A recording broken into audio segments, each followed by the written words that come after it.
আজ 11 জুন জাতীয় সংসদ অধিবেশনে অর্থমন্ত্রী ঘোষণা করলেন, সরকারি কর্মকর্তা কর্মচারীরা আগামী 1 জুলাই থেকে নতুন বেতন পাবেন।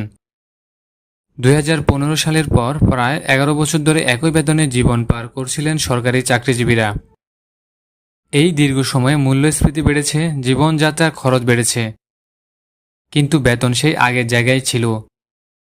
আজ সংসদে 9,38,000 কোটি টাকার বাজেট পেশ করতে গিয়ে অর্থমন্ত্রী আমির খসরু মাহমুদ চৌধুরী জানালেন, 1 জুলাই থেকে নতুন পে স্কেল বাস্তবায়ন শুরু হবে।